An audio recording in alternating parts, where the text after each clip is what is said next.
So idli கடை படத்துடைய audio லான்ச்சுக்கு வந்திருக்கோம். ஒரு பயங்கர ஒரு ரூட்டடான ஃபிலிம். ஒரு நம்ம மண் வாசனையோட, நம்ம மண்ணுடைய ஒரு கலரோட, ஒரு அசுரனுக்கு அப்புறம் எனக்கு ஒரு ஃபோக் ஜானரில் பண்ணுற படம். கதைக்கு ரொம்ப உண்மையான ஒரு பாடல்களாகவும், கதைக்கு கதையோட்டமான ஒரு விஷயமாகவும் பண்ணியிருக்கோம்.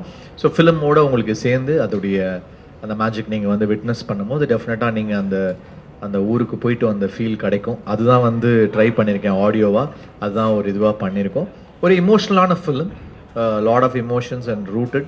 ஸோ இன்னைக்கு ஆடியோ லான்ச் பாட்டெலாம் கேட்டு சொல்லுங்கள். இன்னும் நிறைய சாங்ஸ் வர வேண்டியது இருக்குது. ஒரு 2 ஃபோக் சாங்ஸ் வர வேண்டியது இருக்குது. ஒரு ஃபன் வெஸ்டர்ன் சாங் வர வேண்டியது இருக்குது.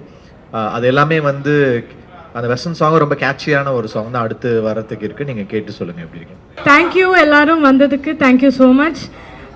ரொம்ப ரொம்ப ஸ்பெஷல் படம். நம்ம எல்லாருமே ரொம்ப எதிர்பார்த்துட்டு இருக்கோம் படம் ரிலீஸ் ஆக. என்னை வந்து ஒரு டோட்டலாக ஒரு புது இதில் பார்ப்பீங்க. ஸோ நானும் ரொம்ப எக்ஸைட்டடாக இருக்கேன். So hope you all love it.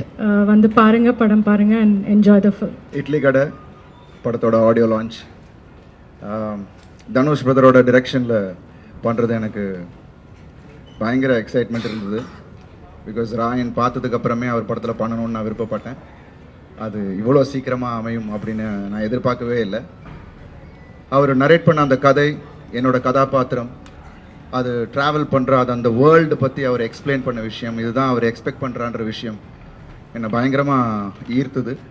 எல்லாத்துக்கும் மேலே இந்த படத்தில் வந்து அந்த கோர் எமோஷன், படம் ஃபுல்லாக அதை வந்து கதையில் எங்கேயுமே டீவியேட் ஆகாமல் கடைசி வரைக்கும் கொண்டு போய் அதை ஆடியன்ஸை கனெக்ட் பண்ணுற விதம் சூப்பர். ஸோ ஐ திங்க் இந்த படம் நிச்சயமாக உங்கள் எல்லாருக்கும், அதாவது ரசிகர்கள் மட்டும் இல்லை, குடும்பத்தில் இருக்கிற ஒவ்வொருத்தருக்கும் பிடித்த மாதிரியான ஒரு சிறந்த படமாக இருக்கும் அப்படின்ற ஒரு நம்பிக்கை இருக்குது. And you're all happy. ரொம்ப என்ஜாய் பண்ணி ஒர்க் பண்ணோம். And Dhanush brother bundle of talent. And அவரை பார்த்து நிறைய இடத்துல நான் வியந்தேன். அண்ட் ஃபஸ்ட் டைம் நிறைய பேர் கூட நடிக்கக்கூட வாய்ப்பு. சத்யராஜ் சார், பார்த்திபன் அண்ணா, அப்புறம் ராஜ்கிரண் சார், சமுத்திரகனி அண்ணன், அப்புறம் ஷாலினி பாண்டே, நித்யா மேனன். ஸோ ஒரு பெரிய ஸ்டார் காஸ்ட்.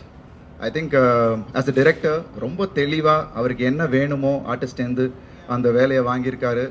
அண்டு ரொம்ப பக்குவமாக, அதாவது ரொம்ப ஒரு எக்ஸ்பீரியன்ஸ்டு டிரெக்டர் ஒர்க் பண்ணுற மாதிரி இருந்துச்சு. ஏன்னா நான் நிறைய டிரெக்டர்ஸ் கூட ஒர்க் பண்ணியிருக்கேன். மணி சார் கூட ஒர்க் பண்ணியிருக்கேன், மகிழ், Gautham sir, Arivazhagan sir. But ஆனால் இவரோட ஸ்டைல் எனக்கு ரொம்ப வியப்பாக இருந்தது. ரொம்ப கூலாக ஹேண்டில் பண்ணுற விதம் அண்ட் அவ்வளோ மெச்சோர்டாக ஒரு ஷாட் வைக்கிறதா இருந்தால் கூட அந்த ஸ்டேஜிங்லேருந்து ஒரு கிளாரிட்டி, ஒரு விஷன்.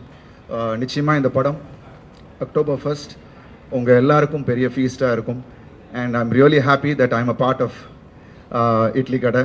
ஸோ நிச்சயமாக இந்த படம் ஆல்ரெடி 2 பாட்டு நீங்கள் கேட்டுட்டீங்க. அது வந்து ஒரு மேஜிக். தனுஷ் பிரதரும் ஜிவி பிரகாஷ் பிரதரும் அவர் எப்போ சேர்ந்தாலும் ஒரு மேஜிக் கிரியேட் பண்ணுவாங்க. அண்ட் நிச்சயமாக இந்த படத்தோட அந்த மியூசிக்கை நீங்கள் கேட்கும் போது இன்னும் ரசிப்பீங்க. I am also waiting GV Prakash பிரதரோட மியூசிக்கோட RRக்கு வெயிட்டிங், படத்தோட சேர்ந்து பார்க்கணுன்ட்டு. ஸோ ரொம்ப ஆவலாக இருக்கேன். I'm really happy that is happening today. Thank you so much. Thanks Dhanush brother for giving this opportunity. Thank you. Play store மற்றும் ஆப் ஸ்டோரில் இருந்து பாலிமர் செயலியை QR கோடு மூலம் பதிவிறக்கம் செய்யுங்கள். செய்திகளை உடனுக்குடன் பெறுங்கள்.